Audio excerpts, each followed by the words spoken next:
Yo, what up, everybody? Welcome back once again to your boy's channel. If you're new here, you gotta hit that like and subscribe button. It always helps to hit that thumbs up button because the more people that hit that thumbs up button, the more YouTube pushes my videos out through the algorithm, and the more people will check out my channel, and it means a lot. So everybody, hit that thumbs up button. Also, hit that subscribe button. It really helps to grow the channel. So, I made time to watch Heart Eyes Killer. And I cannot begin to tell y'all what a fun time I had watching this film. The only regret I have is that I did not catch it in theaters. So, if y'all don't know, this movie came out, I believe, I gotta check this out. The movie came out, I believe, back in February, yeah, so maybe some, like a week before Valentine's Day.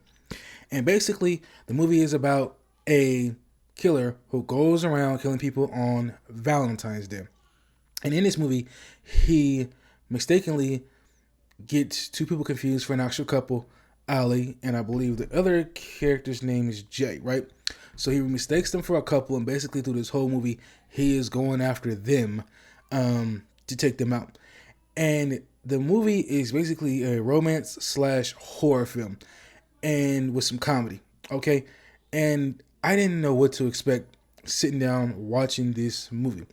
I expected to kind of be like, just maybe a tiny comedy, but a lot more seriousness in it. There was a lot of comedy, but it didn't take it away from me watching the film, okay? There was one scene where the Heart Eyes Killer is going after Jay and Allie as they're running down this alleyway, right? So the Jay ends up fighting off the killer. He gets knocked down to the ground and gets knocked unconscious. She runs away. Sometime later, after the Heart Eyes Killer gets away, once the cops show up, Jay is in the back seat of the car and he's talking mess about, Ellie, you left me. How could you leave me? And she was like, the Heart Eyes Killer was trying to take me out too.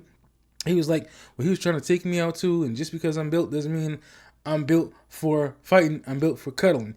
And I just thought that was one of the funny scenes. What drew me into this movie was at the beginning of the film where there's a couple and the guy is proposing to his girl at, it looks like a kind of like a stage, right? And so the photographer, he's kind of off in the background. He's finna, shoot them.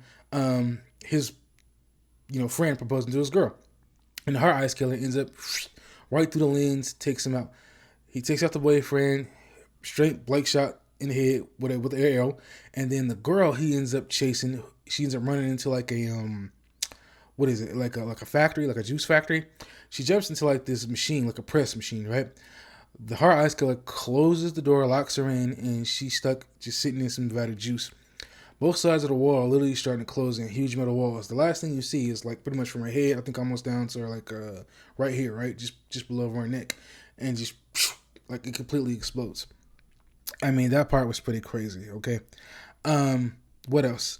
Ali and Jay, the two main characters of this film, could not be any more incompatible. Basically, Ali and Jay work for like this marketing firm. So Ali was basically in charge of this new marketing campaign that went out, and it was just a terrible marketing campaign that I guess was trying to get lovers to connect, but some of the things that she had, it was just not working out at all. One of them was the ending to the Titanic. And the other one she had was a Bonnie and Clyde ending. It was like all these tragic endings that she had put together in this campaign, and it just looked bad.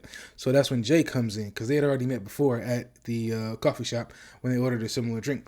So he got brought in to help the campaign. This is how they got stuck working together. So if you want to know how the Heart Eyes Killer ends up targeting them, they end up sharing a kiss because her boyfriend was at the same restaurant, or her ex-boyfriend, excuse me, was at the same restaurant as she was. And, she was basically I guess a little thrown off seeing him with his new chick. So she ends up kissing Jay, and so the Heart Eyes Killer ends up spotting them, I guess, from across the way.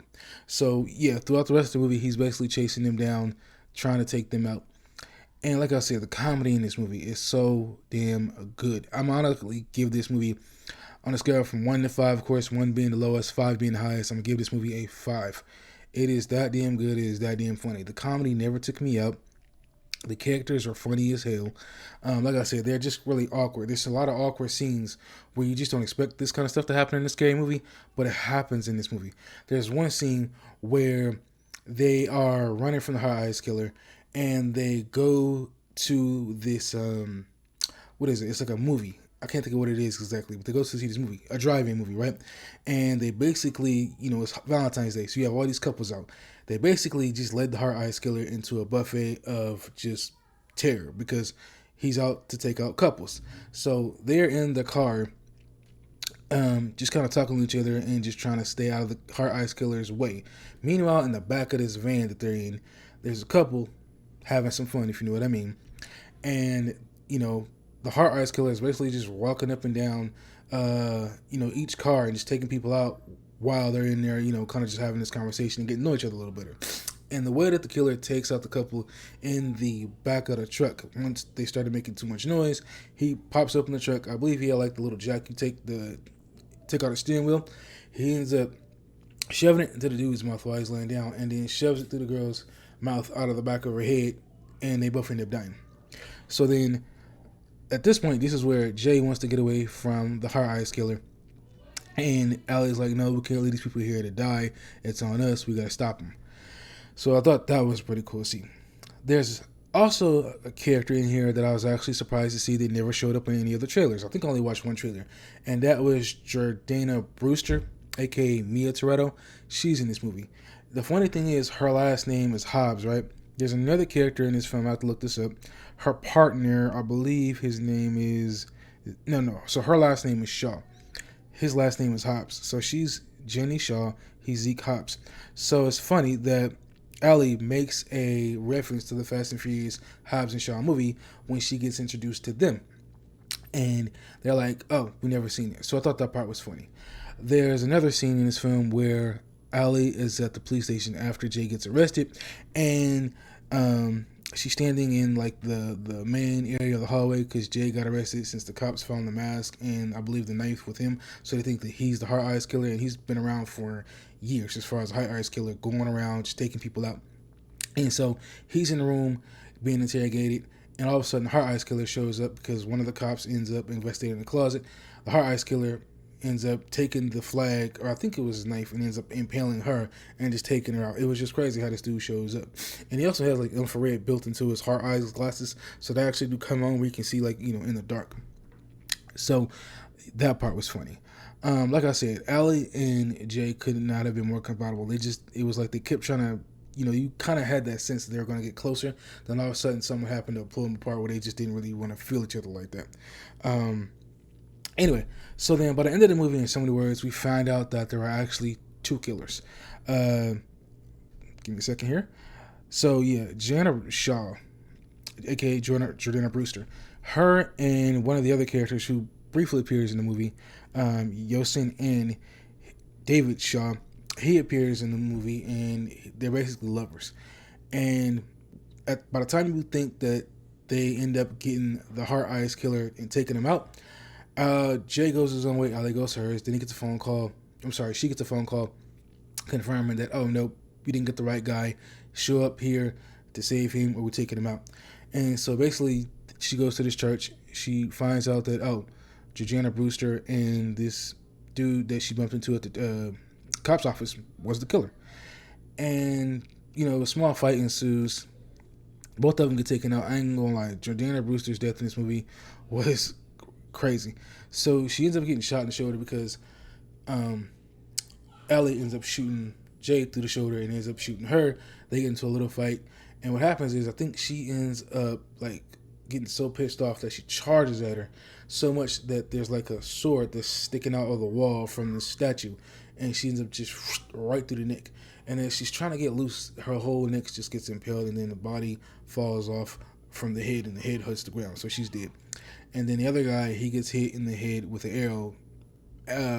Right after he got shot in the eye with an arrow, got stabbed, and a bunch of wax from all these candles just hit him, and then he gets taken out. And then they pretty much live happily ever after. They go back to the scene where they end up having the big fight at just a year ago. Almost forgot. So after that fight, the movie does fast forward to 1 year after, and she ends up deciding to quit the job, going to take on, this role of going back to school for nursing, because that's originally what she wanted to do. And then, of course, you have Jay and her. They end up, proposing to each other. He offers her a key. She offers him a ring, and that's basically the end of the movie. And it was a really good movie. Honestly, it really was a really good movie. I love the characters. I love the story. I kind of wouldn't mind if somehow we end up getting some kind of crazy sequel, but it takes place in a different city in the same universe with a different killer, with just different couples or something like that. I don't know, or a different person hunting somebody else. This movie was good. Okay, it was funny. I laughed so much at all these different kills. They were great. I'm trying to think of anyone that hit me at the top of my head. Like I said, that first one with the cameraman, the girl who got stuck in the vat of juice, the cop who got impaled with the flag or a knife. Yeah, it was good. And mainly he did stick to using the knife. The killer didn't use anything else, or like a bow and arrow type gun. But yeah, the movie was good. 5 out of 5 from me. That's the highest score. I'm gonna give it a 5 out of 5. It's that damn good. I recommend it. It's on Netflix. Check it out. I'm gonna catch you on my next video. By the way, I didn't plan on actually reviewing this, but you know what? I'm glad I did. Catch you on my next video. Let me know if anything I might have missed.